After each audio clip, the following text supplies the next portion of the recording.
Good morning all of you. Online class में आप सभी का स्वागत है। आज हम देखेंगे लेसन नंबर 11 बड़ों का अनुभव। बड़ों का अनुभव का अर्थ क्या होता है? जो हमारे घर में बड़े बुजुर्ग लोग हैं वे अपने अनुभव से अगर हमें कुछ बात समझाते हैं तो हमें उनकी बात का पालन करना चाहिए। वो जो भी हमें सही सलाह देते हैं, हमें अच्छा मार्गदर्शन हमेशा बड़ों के अनुभव से ही प्राप्त होता है। तो इस लेसन में, इस पाठ में आपको बड़े के अनुभव के बारे में बताया गया है। बड़े बुजुर्ग की सेवा करना हमारा परम कर्तव्य होता है। हम लोग बड़े बुजुर्ग की हमेशा सेवा करते हैं, और जो लोग नहीं करते हैं उनको ये ध्यान रखना चाहिए कि आज उनकी जो आयु है कल हमारी वो आयु आने वाली है, वो उम्र हमारे आने वाली भी होगी। इसीलिए हमें बड़े बुजुर्ग की हमेशा सेवा करते रहना चाहिए। किसी व्यक्ति की आयु जब अर्ध शतक के ऊपर जाने लगती है तो कुछ लोग यह सोचकर उनका परित्याग कर देते हैं, करने का गुनाह कर बैठते हैं। कोई लोग सोचते हैं कि अब ये बूढ़े हो गए हैं, बराबर, अर्ध शतक मतलब 70 साल से ऊपर होने को आ रहे हैं, तो अभी इनका कोई काम नहीं है, अभी ये बैठे बैठे खाने वाले हैं। तो क्या करते हैं, बहुत से लोग उनका परित्याग कर देते हैं, अर्थात उन्हें छोड़ देते हैं कि अब ये हमारे ऊपर बोझ बन गए हैं, अब इनका कोई काम नहीं। वे ये भूल जाते हैं कि व्यक्ति की बढ़ती आयु के साथ साथ उनके अनुभव की आयु भी बढ़ती जाती है। उनका व्यवहारिक तजुर्बा हमारे जीवन काल में अत्यंत उपयोगी सिद्ध होता है। तो बच्चों के जीवन में उनका जो व्यवहार, उनका जो तजुर्बा है, जो उनका अनुभव है, वो किस प्रकार से हमारे जीवन में उपयोगी है, वह इस कहानी में, इस लेसन में बताया गया है। इस लेसन में इचरो और चिरो नाम के दो भाई थे। दिन भर वे अपने खेतों में काम करते थे। शाम को जब वे घर लौटते तो उनकी माँ सुमी माँ मुस्कुराते हुए उनका स्वागत करती। इस लेसन में दो भाइयों के बारे में बताया गया है कि दो भाई हैं, एक भाई का नाम इचरो और दूसरा का चिरो नाम होता है। दोनों ही बच्चे खूब मेहनत करते हैं, खेती में खूब ध्यान से खेती बाड़ी करते हैं, और दोनों भाई दिन भर खेती में काम करके जब वो थककर चूर हो जाते हैं या थककर जब वो घर आते हैं तो उनकी माँ का नाम क्या है? उनकी माँ सुमी। वह अपने बच्चों को घर आते हुए देखकर तुरंत ही मुस्कुराने लगती है, उन्हें देखकर उनका स्वागत करती है, कहती है आओ बेटो बैठो, अपने बच्चों को बिठाती है, पानी वानी देती है, उन्हें खाना खिलाती है। मतलब माँ क्या करती है, उनका पूरा ध्यान रखती है। बच्चे बाहर करते हैं तो माँ घर का पूरा काम कर उन बच्चों का बहुत ध्यान रखती है, उनके खाने पीने का, उनके कपड़ों का, उनका सोने का पूरा इंतजाम उनकी माँ ही करती है। पर वहाँ के जो यहाँ की जो जिस जगह की बात की गई है उस जगह पर एक राजा होता है। तो राजा के बहुत गंदे नियम होते हैं, उस नियम के बारे में भी यहाँ बताया गया है। तो पर कुछ दिनों से इचरो और चिरो उदास रहने लगे। दोनों भाई क्या थे? उदास हो गए। दोनों भाई थोड़े चिंता में हो गए, चिंतित हो गए, परेशान होने लगे। क्यों परेशान होने लगे? कि वे अक्सर खिड़की में से दूर कोहरे से घिरे पहाड़ की ओर देखा करते थे। दोनों क्या करते थे कि जब दोनों काम करके आते तो उसके बाद खाना पीना खा पी कर और खिड़की के बाहर देखा करते थे। खिड़की के बाहर एक बड़ा सा पहाड़ दिखता था, और कोहरा मतलब कि जो ठंडी ठंडी जो ऊपर से बरसात जैसी होती है, सफ़ेद एकदम अंधेरा छाया होता है। कोहरा जैसे हम लोग अभी स्कूल निकलते हैं सुबह सुबह तो सब कैसा धुंधला धुंधला दिखता है, उसे हम कहते हैं कोहरा।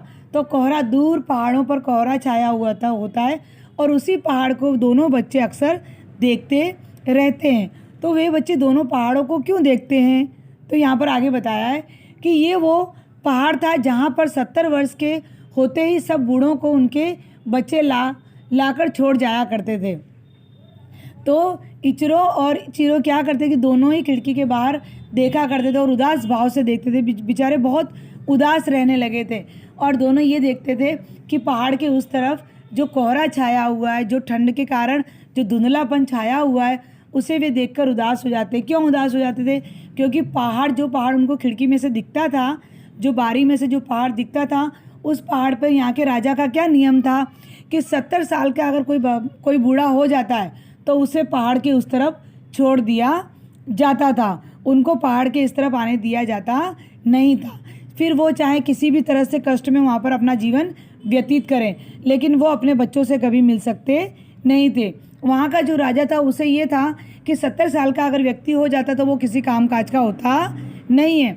तो उसे पहाड़ की उस तरफ, वहाँ का नियम था कि जो भी व्यक्ति 70 साल का हो जाए उसे उस पहाड़ की उस तरफ छोड़ दिया जाता था। तो ये वो पहाड़ था जहाँ पर 70 वर्ष के होते ही सब बूढ़ों को उनके बच्चे वहाँ पर छोड़ आया करते थे, और फिर कभी भी उनके बच्चे अपनी माँ से मिलते या अपने पिता से मिल पाते नहीं थे। सब इस तरह से बच्चे अपने अपने माता पिता को 70 साल के होने पर छोड़ देते थे। यह नियम उस राज्य के राजा रामा ने बनाया था। जो वहाँ का राजा था उसका नाम था रामा। तो रामा ने यह नियम बनाया था कि जो 70 साल का व्यक्ति हो जाएगा उसको पहाड़ के उस तरफ छोड़ आना चाहिए, क्योंकि ये तो घर में बोझ की तरह हो जाते हैं, उनको वो कोई काम धाम कर नहीं सकते, इसलिए उनको पहाड़ के उस तरफ छोड़ देना चाहिए। यह उसका नियम था। इसके पीछे उसका यह विचार था कि जब बूढ़ों में योग्यता और ताकत खत्म हो जाती है तो वे परिवार और समाज पर बोझ बन जाते हैं। वह राजा ये समझता था कि अगर व्यक्ति की उम्र हो जाए तो व्यक्ति क्या करता था कि जब व्यक्ति की उम्र हो जाए तो उसके अंदर वह योग्यता रहती नहीं, मतलब काम करने की योग्यता नहीं रहती, और उसमें ताकत भी होती नहीं, उसकी शक्ति भी क्षीण हो जाती है। तो जब शक्ति क्षीण हो जाती तो वो कोई काम करने लायक होता नहीं है। तो वह क्या हो जाता है, एक परिवार पर बोझ बन जाता है, एक समाज पर बोझ बन जाता है। इसलिए उसने ये नियम रखा था कि इन व्यक्तियों को जो 70 साल से ऊपर हो उनको पहाड़ के उस तरफ छोड़ देना चाहिए, क्योंकि इनकी उम्र होने पर ये हमारे समाज और हमारे परिवार पर बोझ बन जाते हैं। ऐसा राजा रामा का कहना था। राजा रामा के बनाए इस नियम ने यह बात भुला दी थी कि बूढ़े लोग अपना वर्षों का अनुभव और ज्ञान जो अपने बच्चों को दे सकते हैं वो ज्ञान कहीं और से नहीं मिल सकता। तो राजा तो ये समझता था कि जो बूढ़े लोग हो जाते हैं वो किसी काम के नहीं रहते, उन्हें तो परिवार के ऊपर वो बोझ की तरह बन जाते हैं, इसलिए उन्हें वहाँ पर छोड़ देना चाहिए। वह राजा यह भूल जाता है कि जो बूढ़े लोगों के पास जो अनुभव होता है वो अनुभव कोई और दे सकता नहीं है, क्योंकि जो बूढ़ा व्यक्ति पूरे जिंदगी वह अनुभव ही प्राप्त करता है, तो उससे ज़्यादा अनुभवी कोई और व्यक्ति हो सकता नहीं है। तो जो बड़े बुजुर्ग हमें जो ज्ञान दे सकते हैं, जो हमें शिक्षा दे सकते हैं, जो अपने अनुभव से हमें जो मार्गदर्शन दे सकते हैं, वो शायद हमें कहीं से भी प्राप्त होने वाला नहीं है। जो हमें हमारे बड़े बुजुर्ग देते हैं, जो बड़े लोग देते हैं, वो ज्ञान हमें किसी और के पास से प्राप्त हो सकता नहीं है, क्योंकि उनके पास जो ज्ञान होता है वो उनका अनुभव का ज्ञान होता है। वर्षों का जो उनके पास अनुभव होता है उसका वह ज्ञान उनके पास होता है। और एक शाम ऐसी भी आई कि सुमी माँ ने अपने बेटों से कहा, मेरे बच्चों आज पूर्णमासी है, यानी पूर्णिमा का दिन है। आज मैं 70 वर्ष की हो गई हूँ। इस राज्य के नियम के अनुसार कल तुम मुझे उस पहाड़ पर पहुँचा आओ जहाँ से कोई लौटकर नहीं आता। माँ दुखी थी और माँ ने अपने बच्चों से कहा कि एक शाम को सब लोग जब साथ में बैठे, जब इचरो और चिरो दोनों भाई और उनकी माँ सुमित साथ में बैठे, तो उसके बाद उसकी माँ कहती है कि बेटा सुनो मेरे बच्चों, कल पूर्णमासी का दिन है, अर्थात पूर्णिमा का दिन है। तो इस दिन मैं 70 साल की पूरी हो जाती हूँ, और मेरे 70 साल के पूरे होने के बाद राजा के नियम के अनुसार तुम्हें मुझे कहाँ छोड़ना होगा, उस पहाड़ के उस तरफ जहाँ से कोई अपने परिवारजनों से या अपने बेटों से नहीं मिल सकता, और ना तुम मुझे कभी मिल पाओगे, और ना तुम मुझे कभी मिल सकते हो, और ना कभी मैं तुम्हें मिल पाऊंगी। इस तरह से वह दुखी स्वर में बोलती हैं। तभी उनके दोनों बच्चे खिड़की से बाहर पहाड़ों को देखते रहते हैं कि कल को हमारी माँ भी वहाँ पर चली जाएगी, तो जहाँ से कोई लौट कर नहीं आता तो तुम मुझे वहाँ पर छोड़ देना। जैसे ही ये बात इचरो ने सुनी तो कहा, मामा हम ऐसे शब्द नहीं सुन सकते। कहा, माँ तुम हमारा इतना ध्यान रखती हो, तुम हमारी माँ हो, हम तुम्हें कैसे उस तरफ छोड़कर आ सकते हैं, तुम तो अभी सब काम कर सकती हो, हम तुम्हें छोड़ना नहीं चाहते। माँ तुम ऐसी बातें मत करो, ये शब्द हम सुन सकते नहीं है। किसने कहा? इचरो ने कहा। फिर चिरो ने भी कहा, आप तो इतनी चुस्त दुस्त और बुद्धिमान हैं, फिर हम आपको वहाँ क्यों पहुँचाएं? चिरो फिर कहता है कि माँ आप तो कितने अच्छे हो, आप तो एकदम चुस्त फुस्त हो, अर्थात तुम अच्छी तरह से काम कर सकती हो, तुम्हें कोई भी काम करने में परेशानी नहीं होती है, तुम अपने शरीर से एकदम स्वस्थ हो गई हो, स्वस्थ जिसे कोई रोग ना हो। मतलब यहाँ पे लिखा है चुस्त दुरुस्त, इसका मतलब होता है जिसके शरीर में कोई रोग ना हो। तो कहा माँ तुम्हें तो किसी प्रकार का रोग नहीं है, तुम तो एकदम स्वस्थ हो और इतनी बुद्धिशाली हो, फिर हम आपको वहाँ पर क्यों छोड़ने जाएं? हम आपको वहाँ छोड़ने नहीं जाएंगे। सुमी बोलती है मेरे बच्चों, ये तो इस राज्य का बनाया हुआ नियम है, इसमें मैं और तुम कुछ नहीं कर सकते। माँ दुखी होकर कहती है कि बेटा मुझे पता है कि तुम मुझे छोड़ना नहीं चाहते, तो मैं भी तुम्हें छोड़ना नहीं चाहती, मुझे भी तुम्हारे बिना अच्छा नहीं लगेगा, पर क्या करें बेटा, यह तो इस राज्य का नियम है जो इस राज्य के राजा ने बनाया है कि 70 साल से ऊपर के व्यक्ति को अगर पहाड़ के पीछे छोड़ा नहीं तो उसे दंडित किया जाएगा, उसे अपराध माना जाएगा। तो मैं भी नहीं चाहती कि तुम मुझे वहाँ पर छोड़ने जाओ, लेकिन हम इस राज्य में रहते हैं तो हम इसका नियम का पालन करना ही होगा, इसमें मेरा और तुम्हारा कुछ भी चलने वाला नहीं है। तुम चाहकर भी तुम्हें मुझे छोड़ना ही होगा। भला कानून से तुम कैसे लड़ पाओगे? जो यहाँ के राजा ने जो कानून बनाया है उस कानून से तुम लड़ पाओगे नहीं। अगर तुमने लड़ने की कोशिश की तो वो तुम्हें मार सकते हैं, तुम्हें मार भी डालेंगे। इसीलिए बेटा कुछ सोचे बिना कुछ मत सोचो, तुम मुझे उस पहाड़ के पीछे छोड़ आना। मुझे पहाड़ पर छोड़ने के अलावा तुम्हारे पास और कोई चारा भी नहीं है, तुम्हें किसी भी तरह से मुझे उस पहाड़ पर छोड़कर आना ही होगा।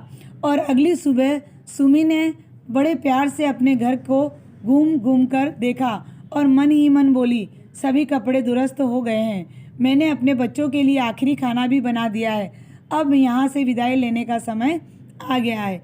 जब सुबह सुबह सुमी उठी तो थोड़ा दुख भी बहुत हुआ उन्हें, और दुख होने के बाद उन्होंने अपना बड़े प्यार से अपने घर को देखा। सभी जगह पूरा घूम घूम के अपना घर देख रही थी। उन्हें पता था कि आज अंतिम दिन है उनको घर देखने का, तो बेचारे वो अंतिम दिन की वजह से अपने घर को घूम घूम के देख रही, बड़े दुखी मन से देख रही थी और मन ही मन बातें करने लगी कि मैंने सभी कपड़ों को अच्छी तरह से, बच्चों के कपड़ों को अच्छी तरह से रख दिया है, और मैंने बच्चों के लिए भी आखिरी मतलब अंतिम समय का जो खाना था, अंतिम बार खाना जो बना सकी वो भी अपने बच्चों के लिए बनाकर गई। तो उन्होंने कहा कि मैंने अंतिम समय अपने बच्चों के लिए जो खाना बनाना था वह भी मैंने बना दिया है, अब मेरा जाने का समय आ गया है, अर्थात अब मुझे यहाँ से विदाई लेना ही होगा। दोनों बच्चों अपनी माँ को रोकने की कोशिश करते हैं, लेकिन माँ को पता है कि बच्चे कुछ भी करें वे रुक सकते नहीं हैं, इसीलिए अपने बच्चों को समझाते हुए कहती हैं बेटा तुम्हारे कहने और करने से कुछ नहीं होगा, आज मुझे वहाँ पर आप छोड़ आओ।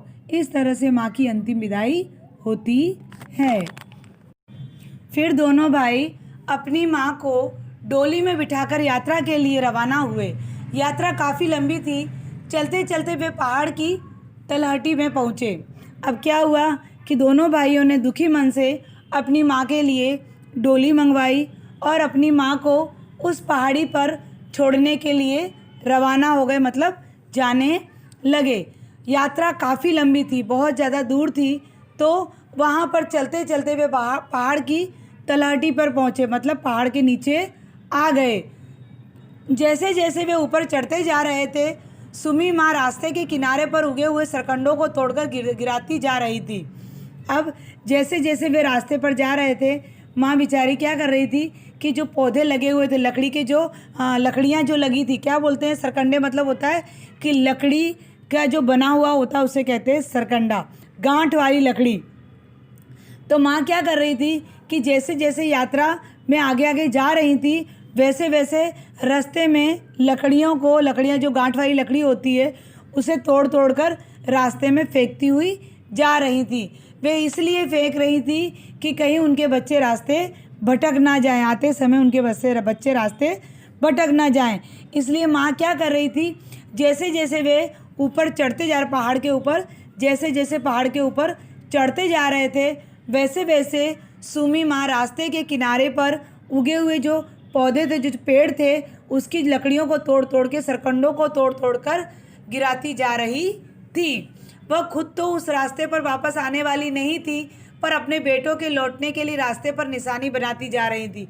उन्हें पता था कि मैं तो अब यहाँ पर वापस यहाँ से जा नहीं सकती, तो मेरे दोनों बेटे अभी यहाँ से जो वापस जाएंगे तो वे रास्ता भटक जाएंगे। इसलिए माँ जाते जाते भी उनके बारे में सोच रही थी, क्योंकि जो माँ सोचती है अपने बच्चों के बारे में, वो कोई दुनिया में कोई ताकत, कोई लोग, कोई व्यक्ति नहीं सोच सकता जो माँ एक बच्चे के लिए सोचती है। तो माँ ने अपने बच्चों के लिए सोचा कि अगर मैं तो यहीं पे रह जाऊंगी, लेकिन अगर मेरे बच्चे रास्ता भटक गए तो मेरे बच्चे कहाँ घूमते रहेंगे, कहाँ भटकते रहेंगे। इसीलिए माँ वो सरकंडे अर्थात लकड़ी का जो गट्ठा होता है उसे रास्ते में धीमे धीमे एक एक करके डालती हुई आगे बढ़ रही थी। वह खुद तो उस रास्ते से आने वाली नहीं थी, पर अपने बेटों के लिए वे रास्ता पर निशानी, एक लकड़ी डालने का मतलब था कि एक निशानी बनाती जा रही थी। सुमी हमेशा की तरह अभी भी अपने बेटों के बारे में ही सोच रही थी। माँ हमेशा अपने बच्चों के बारे में, माँ को पता था कि आज अंतिम दिन है, मैं अपने बच्चों को देख रही हूँ। तो माँ जाते जाते भी अपने बच्चों के बारे में सोचने लगी कि मेरे बच्चे कहीं रास्ता ना भटक जाएं, कहीं यहाँ वहाँ घूम ना जाए, मेरे बच्चे परेशान हो जाएंगे। इसीलिए वह वहाँ पर रास्ता बनाती हुई जा रही थी। आखिरकार सफ़र ख़त्म होगा। वे कोहरे से घिरी पहाड़ी की चोटी पर पहुँच गए। अब माँ से हमेशा के लिए दूर होने का समय आ गया था। दोनों बच्चों ने काफ़ी मेहनत करके लंबी यात्रा तक करके अब अंतिम में वे पहाड़ों के ऊपर पहुंच गए। पहाड़ों पर आखिरकार वे उनकी यात्रा वहां पर यानी उनका सफ़र समाप्त हुआ। वे कोहरे से घिरी पहाड़ी पर पहुंच गए और वो जो पहाड़ी की चोटी थी, जो यानी कि बहुत कोने में एकदम ऊपर, वहाँ पर जब वो पहुंच गए तो अब उनको अपनी माँ से बिछड़ने का दोनों बच्चों का समय आ गया था। दोनों ही खूब रोए अपनी माँ से गले मिलकर और अंतिम में वे अपनी माँ को छोड़कर वहाँ से आने लगे।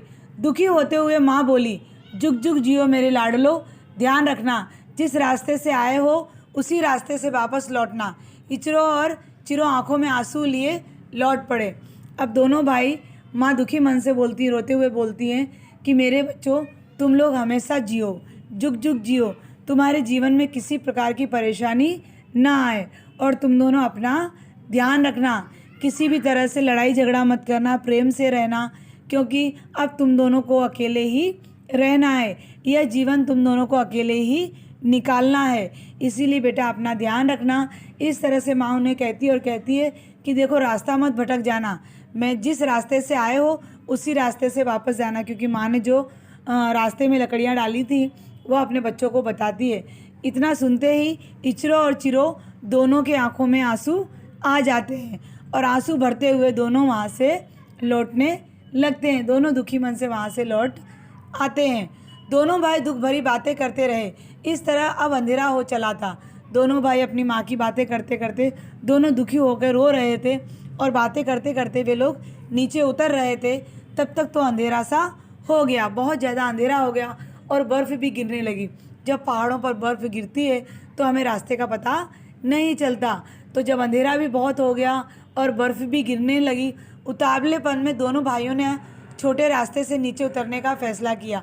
जब दोनों भाइयों को लगा कि अब पहाड़ों पर बहुत ज़्यादा बर्फ़ की बरसात हो रही है, यानी बर्फ़ की बारिश हो रही है और अंधेरा भी हो गया है, तो हम अगर लंबे रास्ते से जाएंगे, जिस रास्ते से हम आए थे वो रास्ता फिर हम पार नहीं कर पाएंगे। तो उतावलपन मतलब अर्थात जल्दबाजी में वो दोनों भाइयों ने छोटा रास्ता चुनने का निश्चित किया कि ऐसा है तो हम लोग छोटे रास्ते से चले जाएंगे। तो छोटे रास्ते से निकलने का उन्होंने फैसला ले लिया। लेकिन अचानक बर्फ़ के फावे घने होने लगे और ज़ोरदार तूफान शुरू हो गया। बर्फ़ के फावे का मतलब होता है कि ज़ोर ज़ोर से बर्फ़ के बड़े बड़े जो कटके होते हैं वो घने होने लगे, अर्थात ज़्यादा गिरने लगे और अचानक बर्फ़ की बारिश जैसी होने लगी और ज़ोरदार तूफान आने लगा। मतलब बहुत तेज़ तूफान आता है तो कैसी आंधी जैसी आती है, तो आंधी कितनी तेज़ होती है, तो आंधी से भी तेज़ क्या होता है, तूफान। तो जब ज़ोर ज़ोर से तूफान आने लगा तो तूफान शुरू हो गया। चिरो व्याकुल होकर बोला, अब कैसे जाएं, हम कहाँ आ गए। अब दोनों बच्चे डर गए कि अब हम लोग कैसे जाएं, व्याकुल हो गए यानी परेशान हो गए कि अब हम यहाँ से कैसे जाएं भैया, अब तो हमें बहुत परेशानी होगी, हम तो रास्ता भी भटक गए हैं, अब हम यहाँ से जाने लायक नहीं रहे हैं। इचरो हम रास्ता भटक गए हैं, आगे कोई भी रास्ता नहीं है। फिर चिरो से इचरो कहता है कि अरे हम तो रास्ता भटक गए, हम छोटा रास्ता चुनने की जगह जाने वाले थे, पर अब हम वो रास्ता भी भूल गए हैं, अब हम घर की तरफ कैसे जाएंगे। तो दोनों भाई रास्ता भटक चुके थे और कोई आगे का रास्ता उन्हें पता नहीं चल रहा था कि वह किस तरह से पहाड़ों से नीचे उतरें, और निराश होकर वे वापस पहाड़ की चोटी की ओर दौड़ पड़े। अब दोनों बच्चे निराश हो गए कि अब हम लोग उतर तो पाएंगे नहीं, तो दोनों बच्चे निराश हो गए, वापस जो पहाड़ से उतर कर आए थे उसी पहाड़ की चोटी पर जोर से दौड़ने लगे कि किसी भी तरह हमें माँ के पास पहुँचना होगा। चिरो, माँ तुम कहाँ हो? दोनों बच्चे जब पहाड़ की चोटी पर पहुँच जाते हैं तो ज़ोर ज़ोर से चिरो चिल्लाने लगता है, माँ, ओ माँ, तुम कहाँ हो? तुम कहाँ हो माँ? इचरो कहता है, हम रास्ता भटक गए हैं। कहाँ हो माँ? इचरो फिर अपनी माँ से कहता है, माँ हम रास्ता भटक गए हैं, तुम कहाँ हो माँ? इस तरह से दोनों बच्चे अपनी माँ को पुकारने लगते हैं। इसके बाद दोनों बच्चे अपनी माँ को पुकारते हैं तो बर्फ़ से सुन्न अधरी सी सुमी माँ झाड़ियों के पीछे पड़ी थी। बर्फ़ों से सुन्न अर्थात बर्फ़ वहाँ इतनी पड़ रही थी कि वहाँ घर तो किसी के बने हुए नहीं थे, बस पहाड़ पर उन्हें इसलिए छोड़ दिया जाता था कि यहाँ पर ये लोग भूखे प्यासे अपने आप ही मर जाएंगे। तो जैसे ही बर्फ़ पड़ने लगी, माँ एक झाड़ियाँ थी, जो पेड़ जो छोटे मोटे लगे थे, उन झाड़ियों के बीच में माँ सुमी पड़ी हुई थी, अधमरी सी, अर्थात हालत तो इतनी बिगड़ गई थी कि पहाड़ पे चढ़ते चढ़ते और ऐसे अधमरी से अर्थात ऐसे ही आधी मरी हुई, यानी कि उनके शरीर में ताकत नहीं रही और वो झाड़ियों के पीछे पड़ी हुई थी। अपने बेटों की आवाज़ कानों में पहुंचते ही उसमें चेतना आ गई। जैसे ही उसने अपने बेटों की आवाज़ सुनी कि मेरे बेटे अभी तक गए नहीं हैं, मेरे बेटे मुझे बुला रहे हैं, तो उसके शरीर में अचानक चेतना आ जाती है, अर्थात फिर से उसके अंदर एक उमंग आ जाती है, एक जीवितपन आ जाता है, एक सजीव बन जाती है और फटाफट वहाँ से खड़े होकर देखने लगती है मेरे बच्चे मुसीबत में हैं। उनके दिमाग में ऐसा लगता है, अरे ये तो मेरे बच्चों की आवाज़ है, मुझे ऐसा लग रहा है कि मेरे बच्चे बहुत मुसीबत में पड़ गए हैं, उन्हें मेरी ज़रूरत है। तुरंत वहाँ से उठती हैं और उठकर खड़ी हो जाती है और कहती हैं कि मेरे बच्चे बहुत ज़्यादा परेशान हैं, मेरे बच्चे मुसीबत में पड़ गए हैं और मुझे और मेरे बच्चों को ज़रूरत है। ये कहते हुए वह आगे बढ़ी तो सामने उनके दोनों बेटे खड़े थे। जैसे ही वे वहाँ से उठकर खड़ी होकर आगे देखने के लिए निकलती हैं, वैसे ही उनके दोनों बच्चे उनके सामने खड़े हुए दिखाई देते हैं। अब इचरो और चिरो ने माँ को डोली में बिठाया और घर की ओर चल दिए। माँ वो देखो टूटे हुए सरकंडे पड़े हैं ना, उसी रास्ते चलो मेरे बच्चों। अब उसकी माँ ने क्या कहा कि जब उनको ऐसा लगा कि हम माँ के बिना नहीं रह सकते, जैसे उन्होंने अपनी माँ को देखा, माँ ने अपने बेटे को देखा, तो फिर से दोनों इचरो और चिरो ने क्या फैसला लिया कि हमें अपनी माँ को वापस लेकर जाना है। तो फिर से उन्होंने अपनी माँ को डोली में बिठाया और घर की ओर लेकर चल दिए। तो जैसे ही पहाड़ी पर से उतर रहे थे, वैसे ही माँ ने कहा, देखो हमने जहाँ पर वो सरकंडे डाले थे, जो लकड़ी की गांठ वाली लकड़ी जो हमने रास्ते में डाली थी, देखो वे रास्ते में कहीं कहीं दिखाई दे रही हैं। बस बेटा तुम इसी रास्ते पर आगे आगे चलो मेरे बच्चों। इस तरह से माँ अपने अनुभव से उन्हें बताती है कि देखो बेटा तुम रास्ता भटक गए थे ना, रास्ता नहीं भटक सकते, मैंने इसीलिए ये सरकंडे यहाँ पे डाले हुए थे, तो तुम इसी रास्ते से चलो। क्योंकि वे बड़ी बुजुर्ग हैं, उनका अनुभव बता रहा है, उनके अनुभव से वे सीधे रास्ते पर चलने लगे। बड़ी आसानी से और आत्मविश्वास के साथ सुमी उन्हें पहाड़ से नीचे ले आई। इस तरह वे अपने घर वापस लौट आईं। अब क्या हुआ कि सुमी माँ ने क्या किया कि बड़े आसानी से और आत्मविश्वास से अपने बच्चों को दोनों को उस पहाड़ के नीचे आसानी से ले आई। तो आसानी से कैसे ले आई? अपने अनुभव से, उनकी उम्र का जो अनुभव था उस अनुभव से वे दोनों बच्चों को वापस ले आई और आसानी से पहाड़ पर से नीचे आ गए। वैसे वो बच्चे उतरने से पहले ही पूरा रास्ता भटक गए थे, क्योंकि बच्चों में अनुभव नहीं था, उन्हें वो जानकारी और ज्ञान नहीं था। तो माँ ने अपने ज्ञान से, अपने आत्मविश्वास से, अपने अनुभव से उनको पहाड़ के नीचे तुरंत ही सरलता से ले आई। इस तरह से चिरो, इचरो और उनकी माँ सुमी तीनों घर की ओर वापस आ गए। चिरो, इचरो हम तुम्हें कभी नहीं जाने देंगे माँ। चिरो, चाहे हमें कुछ भी क्यों ना सहना पड़े। दोनों बच्चे अपनी माँ से कहते हैं, माँ हम तुम्हें कभी वहाँ पर उस पहाड़ी पर लेकर नहीं जाने देंगे और हम तुम्हें कभी वहाँ से भेजेंगे भी नहीं। हमें चाहे वो राजा कितने भी दुख दे देगा, हम उस दुख को सहन कर लेंगे, लेकिन हम तुम्हें कभी वहाँ जाने देंगे नहीं। दोनों भाइयों ने अपनी माँ को झोपड़ी के पीछे वाले हिस्से में छिपा दिया ताकि गांव वाले और सिपाहियों को उसका पता ना चले। दोनों बच्चों ने क्या किया कि वे अपने घर में तो अपनी माँ को रख नहीं सकते थे, क्योंकि गांव वालों को पता चल जाएगा इस बात का। तो उन्होंने क्या किया कि अपने घर में एक पीछे की साइड एक झोपड़ी बना ली और उस झोपड़ी के हिस्से में अपनी माँ को सिपाही और गाँव वालों से छुपा कर रख लिया कि जिससे उन्हें हमारी माँ का पता ना चले। अब तीनों बड़े आनंद से घर में रहने लगे, तीनों लोग अच्छे से रहने लगे। माँ काम करती, दोनों बच्चे काम करके आते, माँ के साथ बैठते। पर एक दिन उस राजा रामा ने सभी परिवारों के पुरुषों को बुलाया और कहा, मैं कुछ काम बताऊंगा जो कि तुम सबको करने होंगे। जो लोग असफल रहेंगे उस पर भारी जुर्माना होगा। जुर्माना मतलब दंड लेंगे, पैसा लेंगे उनसे।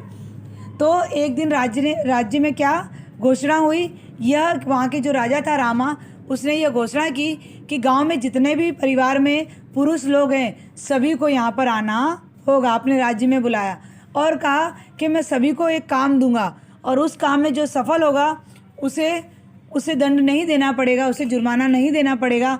और जो लोग इसमें सफल नहीं होंगे, जो प्रश्न मैं पूछूंगा उसमें अगर वो सफल नहीं हुए तो उससे हम जुर्माना लेंगे। जुर्माना का मतलब होता है दंड स्वरूप दिए जाने वाला धन। धन मतलब पैसा, कि जुर्माना के रूप में क्या लेंगे, वो पैसा लेंगे। इसीलिए सबको मैंने जो जो प्रश्न मैं पूछूंगा उसका आंसर या उसका उत्तर सभी को आना चाहिए।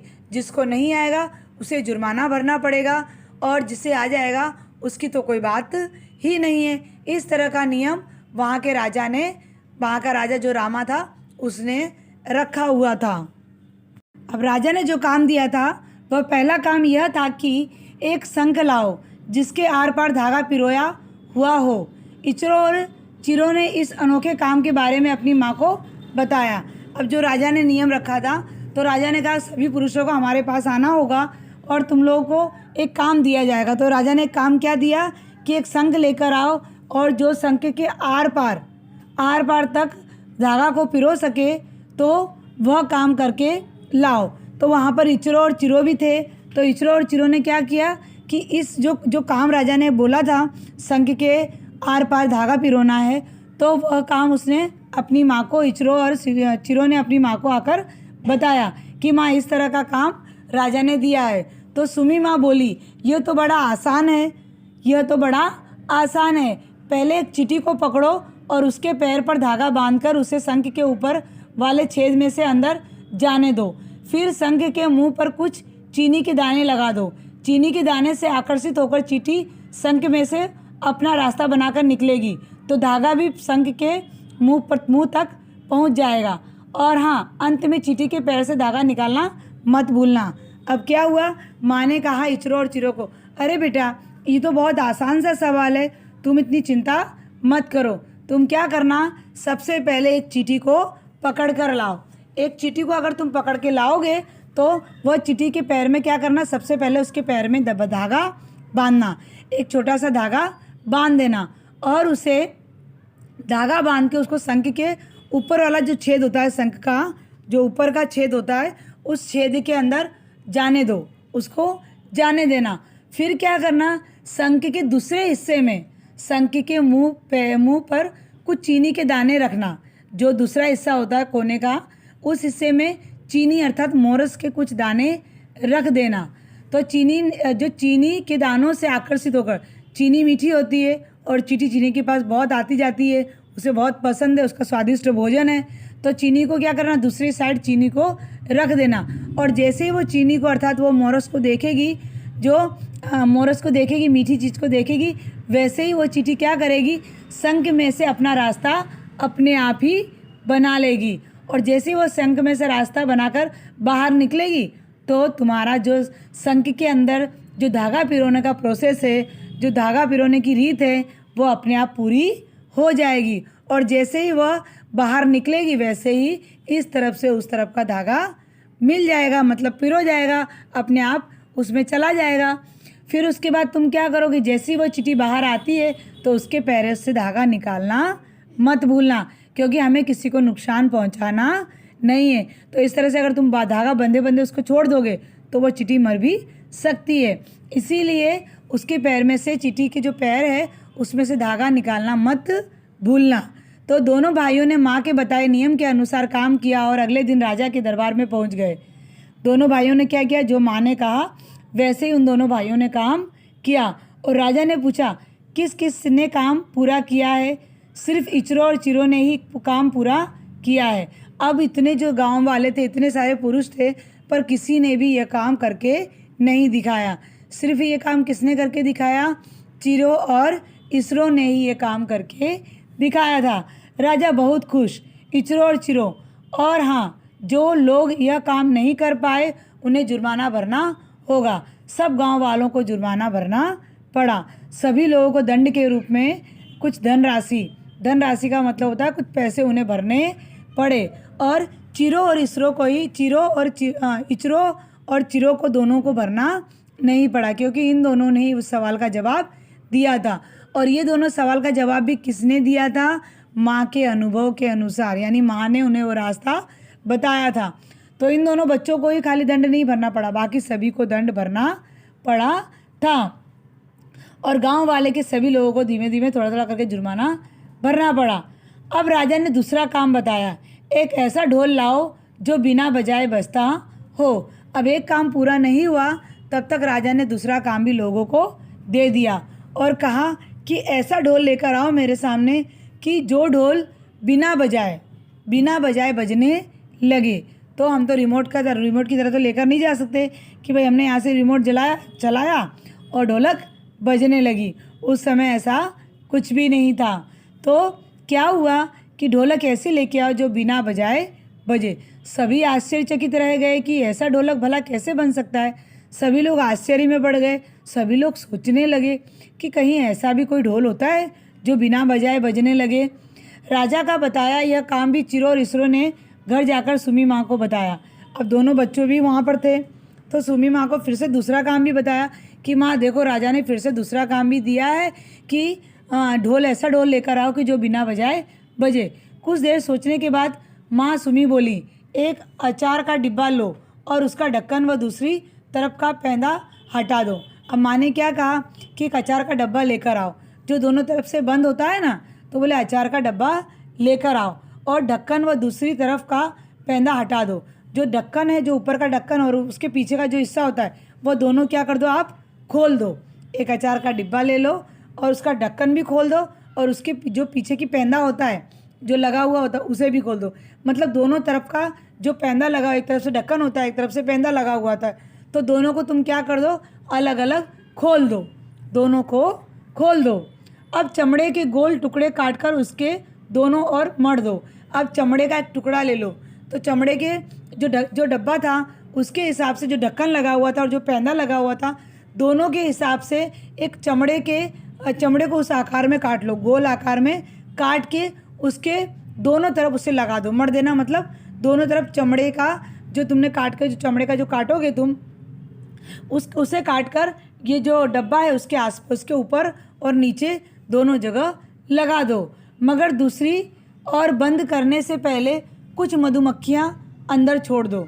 जब आप एक तरफ तो आप वो चमड़े का जो होता है वो आप लगा दोगे, फिर दूसरी तरफ खुला रखना, कुछ मधुमक्खियाँ उसके अंदर भर देना और उसके बाद दूसरी तरफ भी वो चमड़े के पैंदे से उसे बंद कर देना। इस तरह से तुम दोनों तरफ उसे बंद कर देना और अंदर मधुमक्खियाँ छोड़ दोगे। पर ध्यान रहे, राजा को ये ढोल दिखाने के बाद वो जो मधुमक्खियाँ हैं उन्हें भी आज़ाद कर दोगे। ज़्यादा देर तक मधुमक्खियाँ उसमें बंद रहेंगी तो भी मर जाएंगी। इसे हमें किसी को मारना नहीं है। तो माँ ने कहा कि थोड़ी देर उसे उस तरह जो कुछ मधुमक्खियाँ हैं उसे भी उसके अंदर बंद रखो और वो पैंदा भी बंद कर दो। और फिर ध्यान रहे कि जब राजा को ये दिखा दोगे तो वो अपने आप ही वहाँ पर मधुमक्खियाँ अपने आप ही उसमें आवाज़ होने लगेगी। और जब तुम्हारा ये काम पूरा हो जाए तो मधुमक्खियों को छोड़ ना मत भूलना। दोनों भाइयों ने ऐसा ही किया जैसा उनकी माँ ने उन्हें बताया था। तो दोनों बच्चे जहाँ पर राजा के दरबार में और भी गांव वाले गए थे, वहीं पर उसी राजा के दरबार में चिरो और इचरो भी पहुंच गए। तो वहाँ पर सभी लोगों को तो ये मालूम नहीं था, तो जिन लोगों को मालूम था वो पहुंच गए। उसके बाद जो राजा था उसने उत्साह से पूछा, यानी उत्सुकता से पूछा, अरे ये काम जो इतना कठिन था वह काम कौन करके लाया है। तो देखा कि इचरो और चिरो वहाँ पर खड़े हुए थे। उनके हाथ से वे ढोल ले लेते हैं और ढोल को हाथ में उठाया तो अंदर वाली मधुमक्खी घबरा कर उड़ी, और जैसे ही उन्होंने उस डब्बे को अपने हाथ में लिया तो वे जो मक्खियाँ थी अंदर वे क्या होने लगी, भू भू भू भू भू करके आवाज़ आने लगी। मधुमक्खियों की आवाज़, जब मधुमक्खी बहुत सारी होती है एक साथ तो कैसी आवाज़ करती हैं, तो वे जो मधुमक्खियाँ थी वे आवाज़ अंदर करने लगी। अंदर वाली मधुमक्खियाँ घबराकर उड़ी और चमड़े से टकराने लगी। जो चमड़े का उन्होंने तलवा और ढक्कन की जगह जो चमड़ा लगाया था, तो उन्होंने जो डब्बा था उसके ऊपर और नीचे दोनों जगह चमड़ा लगाया हुआ था। तो वो चमड़े से जब मधुमक्खियाँ टकराने लगी तो जैसे ही मधुमक्खी, डर की वजह से मधुमक्खियाँ उड़ने की कोशिश कर रही थी, जिसमें ढोल अपने आप डब डब डब बजने लगा। और जैसे वो चमड़े के ऊपर टकराई मधुमक्खियाँ, उस चमड़े के ऊपर जैसे ही टकराई वैसे ही उस डब्बे के अंदर से ढप ढप करके ढोलक जैसी आवाज़ बजने लगी। यह तो आश्चर्य की बात है। राजा को एकदम आश्चर्य हुआ। वो एकदम आश्चर्य से उन दोनों बच्चों को देखने लगा और कहने लगा, चमत्कार चमत्कार। राजा ने इस चिरो और इचरो को शाबाशी देते हुए कहा। राजा तो दोनों को पहले तो आश्चर्य से देखने लगा, फिर दोनों को देखकर खुश भी हुआ कि दोनों तो बहुत प्रभावशाली और बहुत बुद्धिमानी बच्चे हैं। दोनों ही बच्चे, चमत्कार कर दिया बेटा तुम लोगों ने। तो इस तरह से राजा ने इचरो और चिरो को दोनों को शाबाशी दी और कहा कि तुम जैसा बुद्धिमान व्यक्ति या बच्चा इस पूरे गांव में नहीं है। इस तरह राजा ने कई काम दिए और हर बार सिर्फ चिरो और इचरो अपनी माँ की मदद से सारे काम पूरे करने में सफल रहे। तो राजा ने एक काम या दो काम नहीं दिए, ऐसे राजा ने अनेकों काम इन बच्चों को दिए। और इतने सारे काम इन बच्चों को देने के बाद भी ये दोनों बच्चे कहीं पर हार नहीं मान पा रहे थे, क्योंकि ये बच्चे अपनी बुद्धि से नहीं बल्कि अपनी माँ के अनुभव के द्वारा वे बच्चे सफलता को प्राप्त कर रहे थे, सफल हो रहे थे। क्योंकि यह सब रास्ता, यह सब मार्गदर्शन उन्हें अपनी माँ के जरिए मिला है, अपने माँ के अनुभव के द्वारा मिला है। यह बात राजा भूल गया था कि बड़े लोगों का जो अनुभव होता है वो हम में वह अनुभव नहीं है। तो पूरे गांव में ये दो बच्चे ही थे जो अपनी माँ की मदद से सारे काम को पूरा कर रहे थे और सारे काम में वे बच्चे सफल भी हो रहे थे। इस तरह से ये बच्चे हर काम में सफल होते गए। मेरे बताए सारे काम पूरे करने की खुशी में मैं चिरो और इचरो को स्वर्ण पदक प्रदान करता हूँ। राजा खुश होकर बोला। अब राजा तो उन दोनों बच्चों से बहुत ज़्यादा खुश हो गया। उसका तो खुशी का कोई ठिकाना नहीं रहा। उसने कहा, मैंने इतने कठिन कठिन काम दिए, इतने बड़े बड़े काम दिए, उसके बावजूद भी ये दोनों बच्चों ने अपने पूरे काम को बेखूबी निभाया और इतनी अच्छी तरह से इन दोनों ने सभी कामों को करके दिखाया। तो वे उससे खुश होके, उनसे प्रसन्न होकर चिरो और इचरो को उन्होंने स्वर्ण पदक दिया, अर्थात सोने की मुद्राएं प्रदान की। प्रदान मतलब होता है देना, कि दोनों बच्चों को उन्होंने स्वर्ण पदक प्रदान किया। राजा बहुत खुश होकर बोला, लो ले जाओ, ये तुम्हारा इनाम है। और जिन लोगों ने इसका जवाब नहीं दिया वे दंड के पात्र बनेंगे, पर तुम्हें तो ये इनाम मिला है, इसीलिए ये इनाम मैं तुम्हें देना चाहता हूँ। इचरो, रुकिए महाराज, हम एक अपराध स्वीकार करना चाहते हैं। इचरो ने अपनी बुद्धिमानी से कहा कि राजा सुनो, भले ही आप हमें स्वर्ण पदक दे रहे हो, ये बात तो सही है, लेकिन हमारा एक अपराध हो चुका हुआ है, उस अपराध को आप हमें क्षमा दें, उस अपराध की हमें क्षमा दें। इचरो, रुकिए महाराज। जैसे ही महाराज उन्हें स्वर्ण पदक देने जा रहे थे वैसे ही कहने लगा। इचरो ने कहा कि महाराज अभी एक बार आप रुक जाइए, हमने एक बड़ा सा अपराध किया है जो आपको पता नहीं है। तो अब हमारा अपराध पहले हम स्वीकार करना चाहते हैं, उसके बाद आप हमें जो भी हमें देना चाहते हो, दंड देना चाहते हो तो हम वो भी स्वीकार कर लेंगे।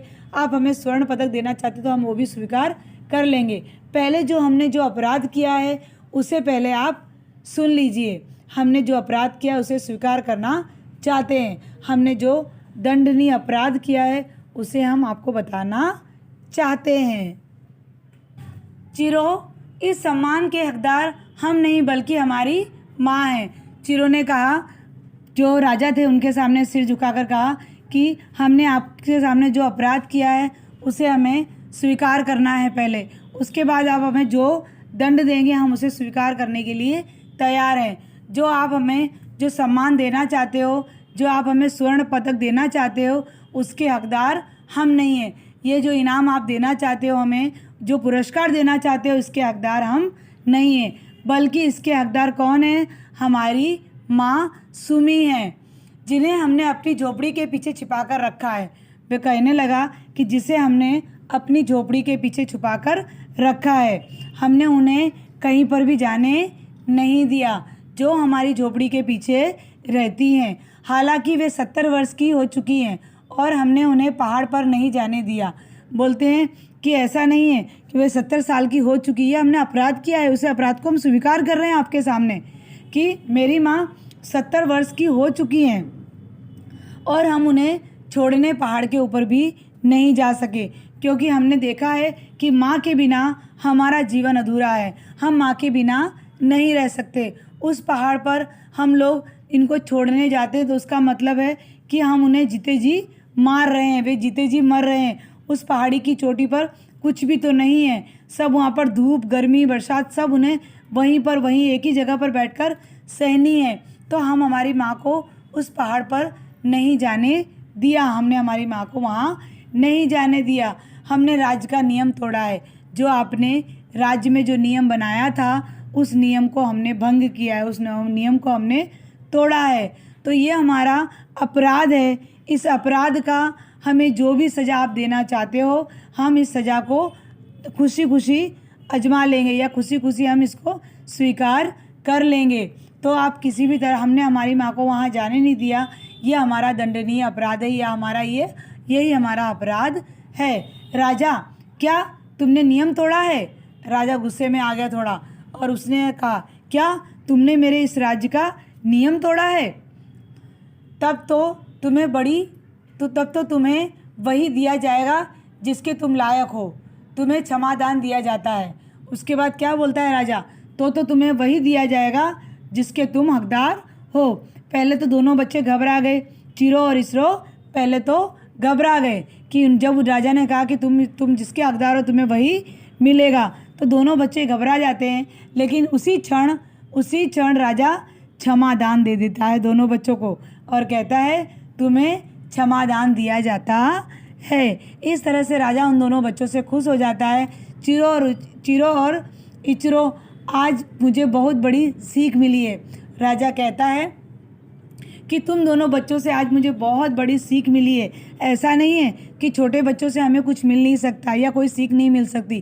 कभी कभी बड़ों से भी ज़्यादा होशियार छोटे बच्चे होते हैं, तो कभी कभी हम छोटे बच्चों से भी हमें सीख लेनी चाहिए। तो राजा कहता है कि भले कुछ भी हो, पर तुम दोनों बच्चों से मुझे बहुत बड़ी सीख मिली है। मैं अपने बनाए उस निर्दयी नियम को रद्द करना चाहता हूँ। राजा अपने आप कहने लगता है कि जो मैंने नियम बनाए हैं, जो मैंने निर्दयी मतलब जो मैंने कठिन नियम बनाए हैं, उस नियम को मैं खुद ही तोड़ना चाहता हूँ। रद्द मतलब मैं उसे खुद ही तोड़ना चाहता हूँ, तुम चिंता मत करो। इस तरह से दोनों बच्चों को क्षमादान दे देते हैं और दोनों बच्चों से कहते हैं कि बेटा मुझे तुमसे बहुत बड़ी सीख मिली है। जो नियम आज मैंने बनाया है मैं उस नियम को तोड़ना चाहता हूँ, तुम चिंता मत करो। आज के बाद यह नियम किसी पर भी लागू नहीं होगा। इचरो, महाराज कृपा करके इन गांव वालों के दिए हुए जुर्माने को वापस लौटा दीजिए। फिर उसके बाद इचरो फिर से हाथ जोड़कर विनती करता है कि आपने इतना हमारी बात आपने मानी और हमारे जो अपराध था उसे भी आपने क्षमा कर दिया, तो कृपा करके आप जो गांव वालों से जो आपने जुर्माना लिया है, जो आपने पैसे लिए हैं, उसे भी आप वापस कर दो, क्योंकि ये बेचारे जो गांव वाले हैं वे गांव वाले भी बहुत गरीब हैं, उनके पास भी पैसा नहीं है। तो आप कृपा करके, आप मेहरबानी करके जिन गरीबों से, जिन बेचारे गरीबों से जो आपने पैसा लिया है, जो आपने जुर्माना लिया है उसे भी आप वापस कर दीजिए। जब राजा उनकी दोनों बातें सुनता है तो राजा और भी खुश हो जाता है। फिर राजा कहता है, राजा मैं ना सिर्फ इनके रुपए लौटाऊंगा बल्कि एक कोष स्थापित करूंगा जिसकी सहायता से ये अपने बूढ़े माता पिता की अच्छी तरह से परवरिश कर सके। राजा बहुत प्रसन्न होता है उन दोनों बच्चों से, बहुत खुश होता है।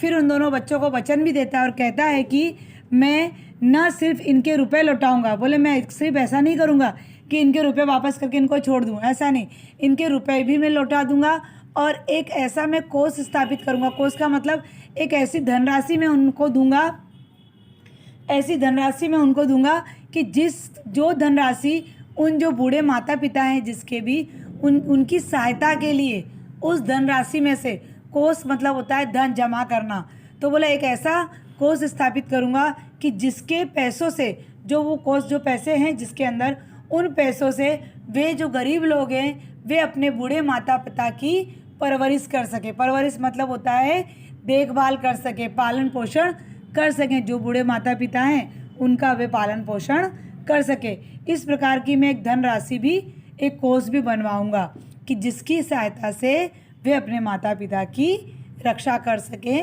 पालन पोषण कर सके, सहायता कर सके। राजा ने इचरो और चिरो को आदेश दिया कि कल अपनी माँ को लेकर दरबार में हाजिर हो। फिर उसके बाद इचरो ने कहा कि तुम्हें अपनी माँ को लेकर, दोनों इचरो और चिरो को आदेश दिया। आदेश मतलब क्या होता है, सूचना दी कि तुम दोनों जन जाओ घर और कल फिर से तुम इसी राज्य में अपनी माँ सुमी को लेकर मेरे दरबार में हाजिर हो जाना। दोनों बच्चों को आदेश दिया कि कल तुम अपनी माँ को लेकर मेरे राज्य में हाजिर होना। दोनों भाई सुमी माँ के साथ दरबार में उपस्थित हुए। दोनों बच्चों ने अपनी माँ से जाकर ये बात कही।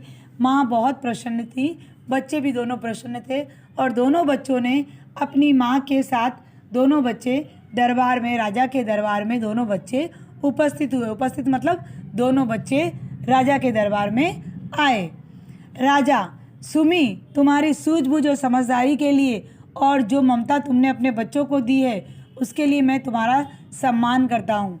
फिर राजा ने जब सुमी माँ को वहाँ पर बुलाया तो उन्होंने कहा कि तुम बहुत ही धन्य हो, तुम बहुत ही भाग्यशाली हो और तुम बहुत ही समझदार हो, क्योंकि तुम अगर समझदार ना होती या तुम्हारे पास इतना अनुभव ना होता तो तुम शायद आज अपने बच्चों को इस तरह की सलाह न दे सकती। तो तुम्हारी जो सूझबूझ थी, जो तुम्हारी समझदारी थी और जो तुम्हारे अपने बच्चों के प्रति जो ममता है, जो प्रेम है, उसको मैं धन्यवाद देता हूँ, उसका मैं सम्मान करता हूँ कि जो तुमने अपने वर्षों के अनुभव से अपने बच्चों को तुमने बताया और पूरे राज्य में, पूरे गांव में तुम्हारे बच्चों के सिवा और किसी ने इस उत्तर का, इस प्रश्न का जवाब नहीं दे पाए और जो तुम्हारे बच्चों ने हमें देकर दिखाया। तो मैं तुम्हें धन्यवाद करता हूँ, तुम्हारा सम्मान करता हूँ कि तुम्हारी बुद्धि और तुम्हारी समझदारी से तुमने अपने दोनों बच्चों को प्रश्न का उत्तर बताया। तो मैं तुम्हें सम्मानित करता हूँ, तुम्हारा सम्मान करता हूँ। अब से तुम और तुम्हारे लड़के मेरे शाही सलाहकार होगे। फिर कहा कि तुम और तुम्हारे दोनों बच्चे मेरे शाही कलाकार होंगे। अभी रुको, शाही कलाकार होंगे, राय देने वाला। शाही कलाकार, सलाहकार मतलब होता है कि जो हमें राय विमर्श दे, मतलब क्या सही है क्या गलत है उसकी जानकारी दे।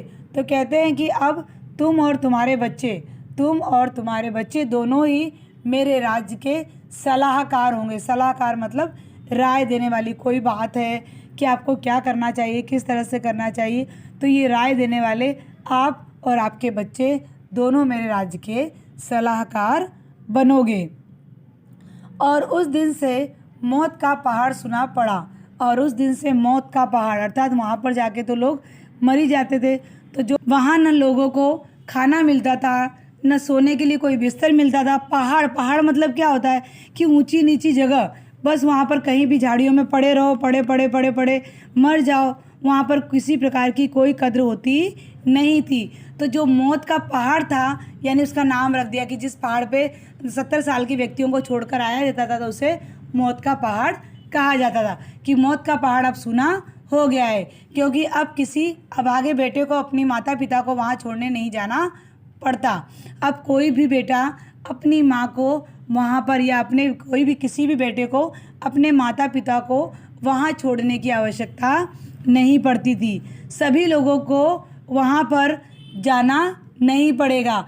अब हमारे माता पिता अब हमारे साथ ही रहेंगे। समझ में आया ना आपको? एक बार मैं फिर से आपको पूरा भावार्थ, इसका पूरा भावार्थ एक बार मैं फिर से बता देती हूँ। सुनिए सभी लोग।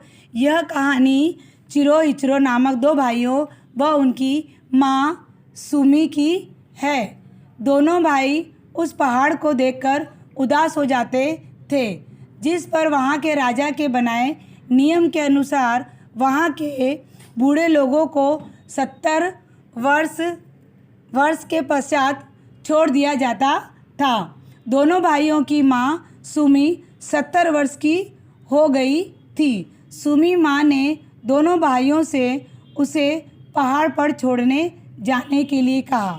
वहाँ के राजा का मानना है कि इस उम्र में बूढ़े लोगों में न कार्य करने की क्षमता रह जाती है और न योग्यता। वे बच्चों पर बोझ बने, इससे बेहतर है कि उन्हें उस पहाड़ पर छोड़ दिया जाए। दोनों भाई माँ को छोड़कर लौट रहे थे, किंतु रास्ता भूल गए। दोनों भाई माँ को पुकारने लगे। बेसुध माँ बेटों की आवाज़ सुनकर जाग उठी। सुमी माँ की मदद से दोनों भाइयों को सही रास्ते का ज्ञान हुआ। अब उन्होंने तय किया कि माँ को अपने घर वापस ले जाएंगे।